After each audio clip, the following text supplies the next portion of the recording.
मोमिन की शान वो होनी चाहिए जिस गली से मोमिन गुजर जाए, मुसलमान गुजर जाए, उसकी खुशबू बता दे कि इधर से कोई मुसलमान गुजरा। मोमिन की ये शान होना चाहिए। इसलिए मेरे बच्चों, अपनी जिंदगी के अंदर में दीन लाओ। शाहिदीन व शाकिरीन वल्हम्दुलिल्लाहि रब्बिल आलमीन। स्टेज থেকে বসে আসে আমার বিদ্বান भाई, माइक वाले कहाँ, ऑपरेटर थोड़ा आवाज को बढ़ाओ भाई।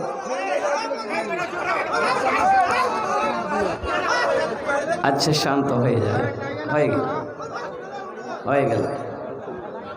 स्टेज থেকে বসে আসে আমার বিদ্বান ওলামায়ে কিরাম, তারপরে পেন্ডাল থেকে বসে আসেন আমার দাদা ভাইরা, আমার ছেলে, পর্দাতে বসে আসে আমার মা বোন। আমি আপনাকে সালাম করছি, আসসালামু আলাইকুম ওয়া রাহমাতুল্লাহি ওয়া বারাকাতুহু।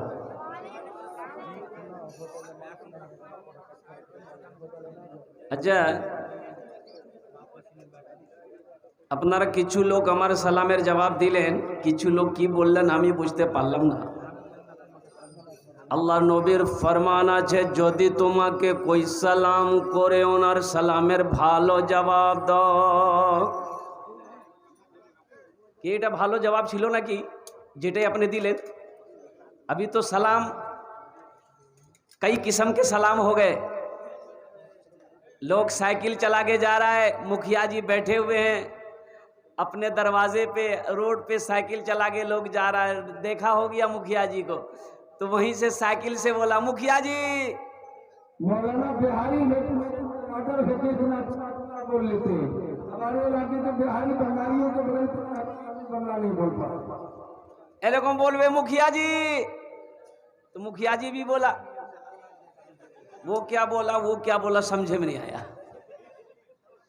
आज एक सलाम ये भी है। अब मैं आपको क्या बताऊं भाई, ये मुशाहिदा है, आप भी देखते हैं, मैं भी देखता हूं। लोग सलाम करते हैं, भाया, वो भी बोला, वो क्या बोला भाई। अभी एक सलाम है, good morning, good afternoon, good evening, good night. हमारी माँ बहनें बड़ी खुश हो जाती, जिसका बच्चा इंग्लिश मीडियम स्कूल में पढ़ता है तो इंग्लिश मीडियम स्कूल में सलाम अस्सलाम वालेकुम रहमतुल्लाह नहीं सिखाया जाता, वहाँ तो इंग्लिश में सलाम सिखाया जाता है ना। वो बच्चा स्कूल से पढ़कर जब घर आता है, माँ को सलाम करता है, अम्मी गुड मॉर्निंग, माँ खुश हो जाती है, मेरा बेटा अंग्रेजी बोल रहा है। एक बार और चेष्टा करছি, দেখছি কত লোক আমার সালামের ভালো জবাব দিচ্ছেন। আসসালামু আলাইকুম ওয়া রাহমাতুল্লাহ। আচ্ছা বলছি কি, আমি আপনার মেহমানের একরাম করো, এটা নবীর সুন্নাত আছে। একটু কথা বলবো, যদি আপনারা মানবেন বলবো, না মানবেন বলবো না। मानबेन बोलबो तो। ये जो मेरे बच्चे खड़े हैं,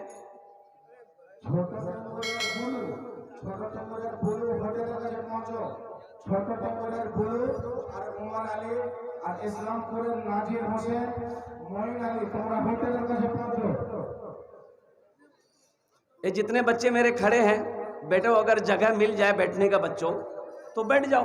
खड़े कब तक रहोगे? तकलीफ हो रही है हमको, इसलिए कि आप खड़े हैं, दर्द मेरा पैर में हो रहा है। एक तो हम खड़ा है, तुम काहे खड़ा हो भाई? बैठ जाओ बच्चों, बैठ जाओ, जगह मिली तो बैठ जाओ, बैठ जाओ, बैठ जाओ।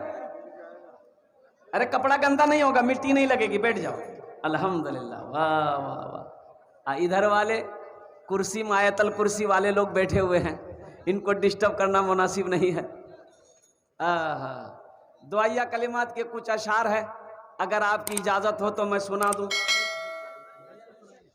गुनाहों पे हूँ शर्मिंदा, इलाही दरगुजर कर दे। गुनाहों पे हूँ शर्मिंदा, इलाही दरगुजर कर दे। बड़ा मुजरिम हूँ मैं, तेरा इलाही दरगुजर कर दे। आमीन बोले तो। खता कोई नहीं छोड़ी कभी सिया नहीं छोड़ा, खता कोई नहीं छोड़ी कभी सिया नहीं छोड़ा। बस अब करता हूँ मैं तौबा इलाही दरगुजर कर दे। बड़ा मुजरिम हूँ मैं तेरा इलाही दरगुजर कर दे। खिलौना हाथ का अपने बना रखा है शैतान ने, बना ले अपना तू बंदा इलाही दरगुजर कर दे। आमीन बोले दो। बड़ा मुजरिम हूँ मैं तेरा इलाही दरगुजर कर दे। ए बाबू বসে যা, ভালো করে বসে যা। एक वादा करो कि जब तक मेरी तकरीर होगी कोई जाना आना नहीं करेगा। ए बाबू बस जाओ। कोई जाएगा आएगा? अरे बोलो ना, कोई जाएगा आएगा? हाई लागले। एक जगह तकरीर कर रहा था, एक नौजवान खड़ा हुआ। मैंने कहा क्या हुआ? बोला है हम कुल बैठो। वो बैठ गया। 10 मिनट बाद फिर खड़ा हुआ। मैंने कहा क्या हुआ? बोला मौलवी साहब बहुत जोर से लगा है। बोला बैठो, नौजवान है बर्दाश्त करो। वो बैठ गया अल्लाह का बंदा। कुछ देर के बाद मेरी तकरीर खत्म हुई तो बैठा हुआ तो मेरी नजर पड़ गई। तो मैंने कहा बेटा जाओ। बोला नहीं जाएंगे। तो हमने कहा काहे नहीं जाएगा? बोले क्या करने जाएंगे? जो करने जा रहे थे यही होगी, अब जाने की जरूरत नहीं है। बड़ा अच्छा जलसा सुन रहे हैं। अल्लाह आपके आने को, अल्लाह आपके बैठने को, अल्लाह आपके सुनने को अपनी बारगाह में कबूल फरमा ले। आमीन बोला था अल्हम्दुलिल्लाह। माइक बड़ा अच्छा है। मैं कहूँगा कि माइक वाले से ऑपरेटर साहब से अपना नंबर दे दीजिएगा, आपको कलकत्ता ज़रूर बुलाएंगे। थोड़ा अगर हो सके तो साउंड थोड़ा बढ़ा दो। इस माइक पे तकरीर करना बस यूँ समझ लिए कि मुर्गा से अंडा दिलवाने के बराबर है। मुर्गा अंडा दिया कभी देखे हो? नहीं देखे हो? एक बादशाह को मुर्गियों से बड़ा प्यार था, बड़ा प्यार था। एक आदमी को मुकर्रर कर रखा था कि मुर्गियों को चारा खिलाओ, चारा खिलाओ, दाना खिलाओ, रोटी खिलाओ, भात खाए और रसगुल्ला खाए तो रसगुल्लो खिलाओ। अब बादशाह है। एक रोज मिजाज बदला, वजीर को बुलाया। बोला कि बेटा बोलो एक दिन में एक मुर्गी कितना अंडा देती है? तो वजीर बोला कि हुजूर एक अंडा। बोला नहीं हमको 2 चाहिए। बोला 2 कैसे दी? अरे एक मुर्गी एक ही अंडा दी ना। बोला नहीं हमको 2 चाहिए। जो मुर्गी 2 अंडा दे दे उसको जान छोड़ दो, और जो 1 अंडा दे उसको ज़िबा करके मेरे सामने ले। वजीर तमाम मुर्गियों को जमा करके कह दिया कि खैरियत नहीं, अब जान बचाना चाहते हो 2 अंडा दो, नहीं तो बस। कोई मुर्गी सुबह 1 अंडा दी, एक शाम को अंडा दी, 2-2 अंडा दी। एक मुर्गी को देखा ये कि अंडा लेके बैठी हुई है। ये वजीर उसकी नट्टी को पकड़ा। बोला तुम्हें डर नहीं हुआ बादशाह का? 1 अंडा दिया। तो मुर्गी बोली कि बादशाह के डर से बहुत मुश्किल से हम 1 अंडा दिए। दरअसल बात में हम मुर्गी नहीं, हम मुर्गा हैं। मेरे नौजवानों, मेरे बच्चों, अल्लाह आपके आने को, अल्लाह आपके बैठने को, अल्लाह आपके सुनने को अपनी बारगाह में कबूल फरमा ले। आमीन बोले अल्हम्दुलिल्लाह। এখানে যেটাই দোয়া হবে কবুল হবে, যেটাই দোয়া হবে মকবুল হবে। আমি বলছি না, আমি কোচিন আল্লাহর কোরআন কোচে वक़ाला रब्बुकुम उदऊनी अस्तजिब लकुम। मेरा अल्लाह कहता है मेरा बंदा तुम मुझे पुकारो मैं तेरी दुआ को कबूल करूं। तुम मुझे पुकारो मैं तेरी दुआ को कबूल करूंगा। और मेरे अल्लाह के सिवा दुआ कबूल करने वाला कोई नहीं है। मेरे अल्लाह के सिवा देने वाला कोई नहीं है। मेरे अल्लाह के सिवा खिलाने वाला कोई नहीं है। वही मेरा रब है। एक इमाम साहब तकरीर कर रहे थे कि अल्लाह सबको खिलाता है, जो नहीं खाता है खाना चाहता अल्लाह उसको भी खिलाता है, जो नहीं खाना चाहता अल्लाह उसको भी खिलाता है। एक नौजवान बोला कि कैसे खिला देगा? हम नहीं खाएंगे, अल्लाह कैसे खिला देगा? बोला खिलेबे करेगा। बोला हम नहीं खाएंगे। बोला कैसे नहीं खाओगे? घर चले आया, स्ट्राइक कर दिया, बोला हम खाना नहीं खाएगा। अब माँ तो माँ होती है ना, माँ बोली बेटा खाए ले, अरे चट्टी चट्टी खाना खाए ले बेटा, अरे सूखा हो जाएगा, कमजोर हो जाएगा। माँ से बोला कि नहीं, हमने हड़ताल किया है, देखते हैं इमाम साहब की बात सच्ची है या मेरी जिद पूरी होती। 2 टाइम खाना नहीं खाया घर में, तो माँ परेशान हो गई। ये नौजवान सोचा घर में रहेंगे ना माँ परेशान करेगी, जंगल चला गया, पास में जंगल था, जंगल चला गया कि जंगल में रहेंगे कोई परेशान नहीं करेगा, देखें अल्लाह हमको कैसे खिलाता है। माँ ना थाल में खाना सजा कर लेकर जंगल चली गई। मेरे लाल, मेरे कलेजे का टुकड़ा, खाना खा ले बेटा, कमजोर हो जाएगा। बेटा बोला कि नहीं खाएगा, रख दे उधर। माँ खाना रख के चली आई कि भूख लगेगी ना खा लेगा। ये नौजवान सोचा खाने के पास रहेंगे ना तो चाहत बढ़ेगी, इसलिए खाना यहां रखा और कुछ दूर जाकर सो गया। कुछ डाकू लोग, वो डकैती करने के लिए कहीं जा रहा था, मशवरा करना था, तो वो जंगल में चला गया। तो देखा इतना खुशबूदार खाना, बेहतरीन खाना, एक डाकू खाना चाहा तो डाकू का सरदार मना किया, हरगिज नहीं, खाने में हाथ मत लगाना, हो ना हो इस खाने में जहर हो, हम लोगों को मारने की किसी ने साजिश रची हो, पता करो, देखो कोई होगा, जंगल में जरूर होगा, कोई होगा, देखो। गया एक सिपाही, देखा सोया हुआ, पकड़ा कॉलर, घसीट के लिए आया। तो डाकू का सरदार बोला कि ये खाना किसने रखा? बोला हम रखे। बोला कि खाने में जहर है? बोला नहीं जहर नहीं है। बोला खा खाना। बोला हम नहीं खाएंगे। बोला कैसे नहीं खाएगा? तब इसका मतलब है कि जहर है खाने में। 50 जूता मारो इसको। अब वो जूता जब पड़ना शुरू हो गया इसको, तो 25 जूता में बोला कि नहीं हम खाएंगे। खाना खा लिया, दौड़ा हुआ मस्जिद के इमाम साहब के पास गया, बोला इमाम साहब आप ये तो बोले कि अल्लाह सबको खिलाता है, लेकिन ये नहीं बोले जो नहीं खाता अल्लाह उसको जूता मार मार के खिलाता है। बोला बात समझ में आ गई। ए नौजवानों, अल्लाह से जुड़ो, अल्लाह से लो लगाओ, वो मेरा अल्लाह खिलाने वाला है, वो मेरा अल्लाह रोजी देने वाला है, उसे वही अल्लाह ने पैदा किया है, वही अल्लाह एक दिन मौत देगा, फिर मेरा अल्लाह हशर के मैदान में पूछेगा मेरा बंदा दुनिया से आया है, मेरे लिए क्या लाया, मेरे लिए क्या लाया है।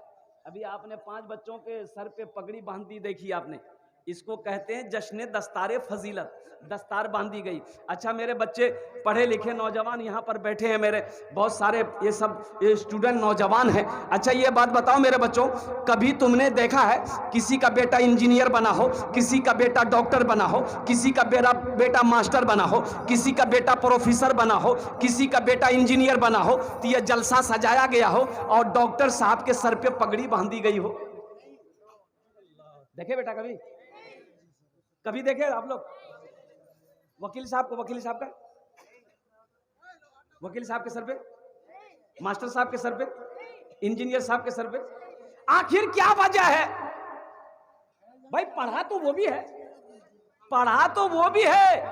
पढ़ा ये भी है, वो कॉलेज में यूनिवर्सिटी में पढ़ा है, ये मदरसे में पढ़ा है, और कुर्बान जाओ उसके पढ़ाई में लाखों रुपए खर्च हुए हैं, इनकी पढ़ाई में उतनी खर्च नहीं हुए। आखिर क्या वजह है कि ये हाफिज कुरान बन गया, ये हजारों लोगों को जमा किया गया, इनके सर पे पगड़ी बांधी गई, हाथ में लट्ठी दिया गया?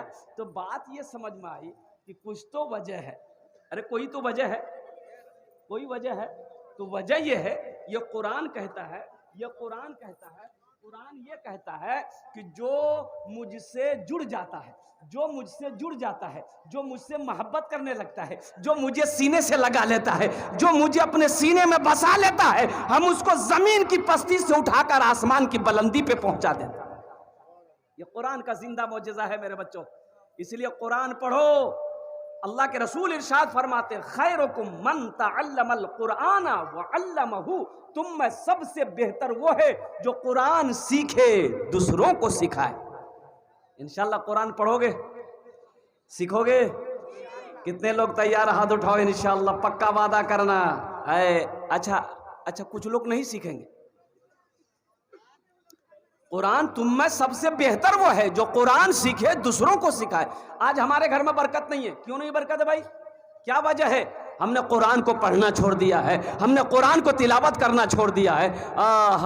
हम जलसों में हाथ तो उठा लेते हैं, हम जलसों में हाथ उठा लेते हैं, वादा तो कर लेते हैं, लेकिन अमल कुछ नहीं। बोला बात सही कि गलत? अमल कुछ नहीं है, अमल नहीं है, अमल नहीं। अगर अमल करते तो आज हमारी जिंदगी बदली हुई मालूम होती। अगर आज हम अमल करते तो आज हम कामयाब होते। क्या वजह? अच्छा इधर जहेज जहेज जहेज चलता है, जहेज है। हाँ, इधर भी वो बीमारी है। हम समझे कि सिर्फ उधरे बीमारी है, नेपाले साइड में बीमारी, ये बीमारी इधर भी है। थपाजी थपाजी तौबा। अल्लाह हमारे बच्चे। अच्छा ये बताओ मेरे बच्चों, ये बताओ शराब पीना क्या है? हराम है। जुआ खेलना, ज़िना करना, कुत्ता का गोश्त खाना, और जहेज लेना, बोला आने दो।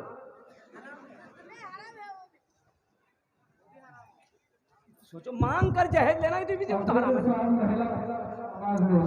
अल्लाह के रसूल सल्लल्लाहु अलैहि वसल्लम ने 11 निकाह किया। बताओ जहेज लिया? सहाबाए कराम ने शादी किया, निकाह किया, जहेज लिया? अच्छा तुम्हारे इलाके में कोई आलिम दीन निकाह करते हैं, शादी करते हैं, क्या वो जहेज लेते हैं? जहेज लेते हुए देखे है? ये बच्चा सब तो फंसा देगा। बोलता हाँ लिया है। नहीं, अगर वो आलिम साहब नहीं मांगे होंगे, कोई अगर अपनी खुशी से दे दिया होगा वो अलग बात है, लेकिन आलिम साहब नहीं मांगे होंगे, वो आलिम नहीं मांगे होंगे, मौलवी साहब नहीं मांगे होंगे। इसलिए नौजवानों सुनो, लड़की वाला अगर अपनी मर्जी से भी जहेज दे तो मत लो, अपनी मर्जी से भी दे फिर भी मत लो। बोलो नहीं आपकी जहेज मुझे नहीं चाहिए, आप सिर्फ अपनी बेटी दे दो। एक बात याद रखना, अगर किस्मत में दौलत है, अगर तकदीर में अल्लाह ने दौलत लिख दिया है मेरे बच्चों, एक बात याद रखो, तुम किसी से भीख मत मांगो, तुम किसी से जहेज मांग कर ना लो। अगर तकदीर में अल्लाह ने दौलत लिख दिया है, उस लड़की के साथ नबी के सुन्नत के मुताबिक निकाह कर लो। अल्लाह निकाह की बरकत से अगर तुम मिट्टी को छुओगे, अल्लाह उसे सोना बना देगा। इंशाअल्लाह वादा करो कि ना जहेज लेंगे ना जहेज देंगे इंशाअल्लाह। कितने लोग तैयार है? जरा हाथ उठाओ। ना जहेज लेंगे ना जहेज देंगे इंशाअल्लाह। वाह वाह। आज जो ले लिए हो वो रिटर्न नहीं होगा। एक लड़की वाला को पता चला कि एक लड़का एम.ए. पढ़कर आया है, संस्कृत पढ़कर आया है, बाहर से आया है, बड़ा अच्छा रहेगा, मेरी एकलौती बेटी है, उसका भी एकलौता बेटा है, अगर ब्याह हो जाए, शादी हो जाए तो बड़ा अच्छा रहेगा। अपनी बेटी की तस्वीर लिया, एक आदमी को साथ लिया, बोलो भाई चल तो चल ओखाने चलो। ओ लड़के वाले के यहाँ गया, अपनी बेटी का फोटो दिखाया लड़के के बाप को कि यार एटा हमार मई देखो ना भालो आछे कि ना। तो लड़का वाला देखा, बोला कि ना अपनार मई तो ब्यूटीफुल, हाँ हमको पसंद है, मेरा बेटा को दिखा दीजिए, मेरा बेटा को दिखा दीजिए। और बेटा ने देखा तो बोला कि अब्बा तो लड़की हमको चाहिए, ये लड़की खूबसूरत है, पसंद हो गया। तो लड़की वाला बड़ा खुश हुआ कि चलो मेरी बेटी का सिलेक्शन हो गया, तो चलो कुछ लेन देन की बात कर लें, क्या लेगा नहीं लेगा इन लोग। तो लड़की के बाप से बोला, लड़के के बाप से बोला कि समझी जहेज में क्या लेगा? बोला हमको कुछ नहीं चाहिए, मेरे बेटा से पूछो। तो बेटा को सामने बिठाया लड़का को, तो लड़की वाला बोला कि बेटा जहेज में क्या लोगे? टाइटन की घड़ी लोगे या सोनाटा घड़ी लोगे? क्या लोगे, कौन सी घड़ी लोगे? तो लड़का संस्कृत पढ़कर आया था, तो संस्कृत में लड़का बोला ना। कि बोलो, ये तो ना भी बोल रहा, हाँ भी बोल रहा। उसके साथ में जो था बोला फिर पूछो। फिर पूछा कि बेटा क्या लेगा? वॉशिंग मशीन लेगा? Washing machine. लड़का बोला ना। भाई बात समझ में नहीं आ रही कि ना बोल रहा कि हाँ बोल रहा। बोला फिर पूछो। बोला बेटा क्या लेगा? फ्रिज लेगा? फ्रिज। तो लड़का बोला ना। तो लड़की वाला को गुस्सा आया, बोला खुल के बोलो, क्या बोलेगा? समझ में नहीं आ रही, खुल के बोलो। तो लड़का बोला यामा। बोला बात समझ में आ रही, यामा लेगा। या मालेगा। इसलिए नौजवानों तौबा करो, जहेज मांग कर नहीं लेना है, किसी लड़की वाले को परेशान नहीं करना है, अरे कोई किसी को मुसीबत में नहीं डालना है। आज हमारी बहुत सारी बेटियां सिर्फ जहेज की वजह से जवानी ढल गई, घर के अंदर में शादी नहीं हुई, इसलिए कि बाप गरीब है, उसके पास देने के लिए जहेज के लिए पैसा नहीं है, अपाची थपाची के लिए पैसा नहीं है। अब बताओ उन बच्चियों की आहा लगेगी कि नहीं लगेगी? इसलिए नौजवानों, नबी के सुन्नत के मुताबिक निकाह करना, नबी के सुन्नत के मुताबिक निकाह करोगे, अल्लाह निकाह की बरकत से तेरे घर में खुशहाली पैदा फरमा देगा। जो औलाद पैदा होगी वो नेक और साले पैदा होगी। इंशाल्लाह नबी की सुन्नत मुताबिक निकाह करोगे भाई, निकाह करोगे इंशाल्लाह। अच्छा, एक लड़का ना 40 साल उम्र हो गई, उसकी शादी नहीं हो रही थी। उसकी वजह है कि वो जिस लड़की को देखता था ना उसको छांटता था। ये लड़की देखो, बोले नहीं इस लड़की से नहीं करेंगे। काहे नहीं करोगे? बोले इसका नाक बहुत ऊंचा है, छांट। इससे करो, बोले नहीं इस लड़की का आंख टेढ़ा है। इससे करो, बोले नहीं इसका चलते हुए पैर लग जाता है। अच्छा इसको देखो, बोले नहीं काली है। इसको देखो, बोले नहीं इसका दांत निकला हुआ है। छांटते छांटते छांटते 40 साल उम्र हो गई। तब इसका जीजाजी बोला कि अब तुम्हारी शादी नहीं होगी। बोला काहे ना होगी? बोला अब बुढ़वा से शादी कौन करेगा? 40 साल के बाद बुढ़ापा शुरू हो जाता है, अब शादी नहीं होगी। ये नौजवान बोला कि नहीं नहीं जीजाजी, अब आप ही देखिए, आप जो देख लीजिए हम कर लेंगे, हम लड़की नहीं देखेंगे।